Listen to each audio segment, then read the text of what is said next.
What sounds better, spending $10,000 on 100 stocks for a minimum return each month, or spending $300 to $400 to control those same 100 stocks and pulling in 50% or better return in that same month? That's the power of options. The problem is options are complicated, but only if you don't know what you're doing. By now, you understand what it means to buy and sell stocks. But picking the strategy and using options still feel like speaking a foreign language. You don't get it yet. Fortunately, options are easier to learn than the actual language.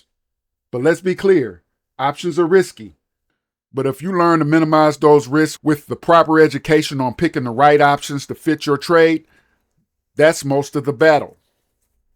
Options are contracts that give you the right, but not the obligation to buy or sell a specific quantity of the underlying asset at a predetermined price.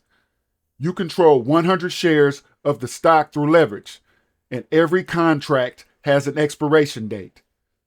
We've already covered the Greeks, we've covered expiration, we've covered implied volatility and volume. We've covered how everything starts with the stock that actually is moving, not a flatline stock. And we've covered charts, finding the levels and making a decision on direction. If you haven't caught those videos yet, click the links at the end of this one and go watch them on this channel. Now it's time to go back to the option chain and learn how to actually pick the right contract to fit our trade, strategy, direction, and expiration. We do that by pulling together everything you've learned in these short videos: the stock, the chart, the strategy, direction, expiration, and last but not least, volume and volatility. And I want to reiterate, we only buy calls and we only buy puts. We close those positions by selling the contract back. We're not obligated to hold to expiration.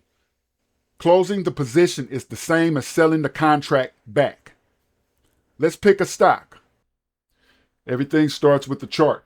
Before we even look at a contract, we need to know two things: which direction the stock is likely to move and how soon. That timing is what decides whether we're looking at a day trade, a swing trade, or something longer. If the chart's showing a move that can happen fast, we're probably in a day trade or a swing trade territory. And even on a swing trade, we're usually still working with weeklies. If the setup is slower to develop, we widen out the look on the chain. Once we know our timing, we move over to the chain and we pick our expiration. That's the first decision. How much time do we actually need for this trade to play out? From there, we go to the Greeks. We start at the money, right at the center strike. And that's where we compare delta and theta first. Say delta's sitting around 50 and theta's sitting around 25 to 26. That theta number is telling us how much we're losing per day just from time decay. Here's the relationship. The further out the time on our expiration is, the lower that theta decay is going to be, because we got more time cushion built in. But that trade-off is we're paying more for that premium. The further in the money we go, the higher that premium gets. Time cushion versus cost. Now, why is one contract so much more expensive than another at a similar strike? That's implied volatility. IV drives up the premium, up or down, independent of just delta and theta. So we've got to check it before we assume a price is fair. Next, volume. Since we're picking contracts a little further out, we want to see real volume and open interest on that contract. We want somebody else in it already. That's what gives us tight spreads instead of a wide one. And the spread matters, because a wide spread means we're losing money the second we enter the trade, just from the difference between the bid and the ask. So that's the full process. Charts tells us direction and timing. Chain gives us expiration. Greeks tell us delta versus theta at the strike. IV tells us why premium is what it is. And volume tells us if the spread is worth trading.